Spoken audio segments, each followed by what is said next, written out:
પંચમહાલ જિલ્લાના ઘોઘંબા તાલુકાના આવાસ યોજનાના વિસ્તરણ અધિકારી આવાસ દીઠ 15,000 રૂપિયાની માંગણી કરતા હોવાના આક્ષેપ સાથે બીજા હપ્તાના ચૂકવણાથી વંચિત લાભાર્થીઓને હપ્તાખોરી બંધ કરવાના સૂત્રોચ્ચાર કરી તાલુકા પંચાયત કચેરી ખાતે હોબાળો મચાવતા આવાસ યોજનાના કર્મચારીઓ ઓફિસ છોડી નાસી ગયા હતા. તો ઘોઘંબા તાલુકામાં પ્રધાનમંત્રી આવાસ યોજના અંતર્ગત અંદાજિત 8,000 આવાસો મંજૂર કરાયા છે, જેમાં આવાસ યોજના અધિકારીઓ આવાસના બીજા હપ્તા માટે લાભાર્થીઓ પાસે 15,000ની માંગણી કરી સ્થળ પર તપાસ કરતા હોવાની લોકબૂ ઉઠવા પામી છે.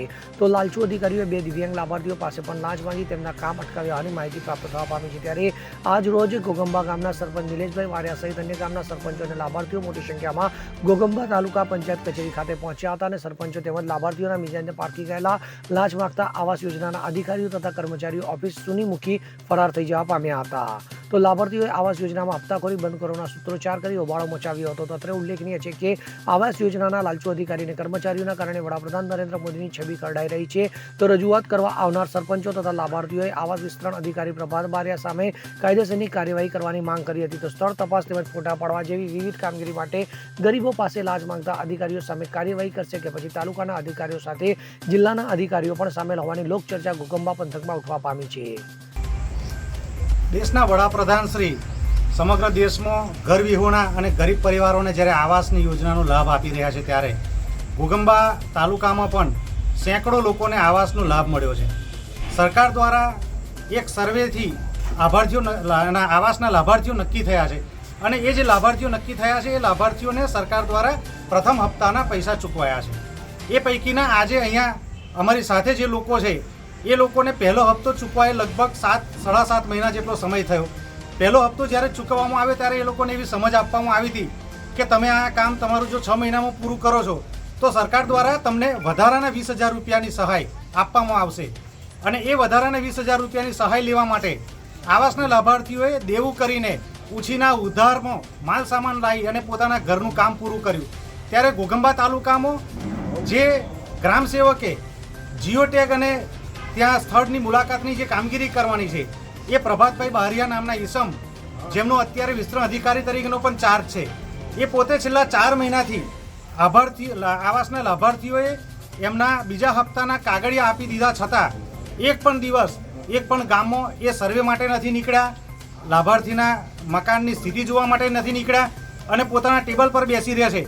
અને આજે એ લાભાર્થીઓ જ્યારે એમની પાસે એમના આવાસની માગણી કરવા માટે જાય છે કે અમારા બીજા હપ્તા માટેનું શું, ત્યારે નફ્ફટાઈથી એમને એમ કહેવામાં આવે છે કે આવાસની તમે 15,000 રૂપિયા આપશો તો તમને બીજો હપ્તો મળશે. આવા જે કર્મચારીઓ છે જે 2-5 એના કારણે સરકારની આટલી સારી યોજના હોવા છતાં લાભાર્થીઓને લાભ નથી મળતો અને સાથે સાથે સરકારનું નામ બદનામ થાય છે. ત્યારે આવા બોગસ અને લાલચુ જે અધિકારીઓ છે, કર્મચારીઓ છે, એમને તાત્કાલિક એમની સામે કાર્યવાહી થાય, એમને ફરજમાંથી છૂટા કરવામાં આવે એવી માગણી અમે કરવા માટે આવ્યા છે.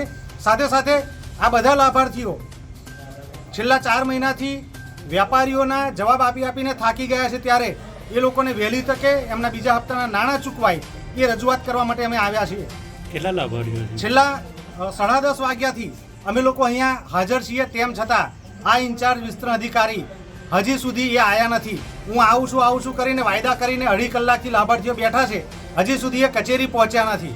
એમનું આજે કોઈ ફિલ્ડ વર્ક ના હોવા છતાં એ હજી રસ્તામાં જ છે, આવું છું એમ કરીને વાયદા કરીને બેસાડી રાખ્યા છે. કેટલા લાભાર્થીઓ?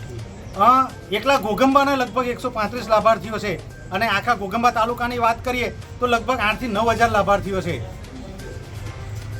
4 થી 5 મહિના થયા છે, એક જ હપ્તો પડ્યો 30,000નો, તારનો કોઈ હપ્તો પડ્યો નથી. અત્યારે પૈસાની માગણી કરે છે, 10,000 થી 15,000 રૂપિયાની માગણી કરે છે. એટલે અમારો જે પૈસા એમને આપીએ તો તમારો હપ્તો પડે એવું કહેવા માગે છે.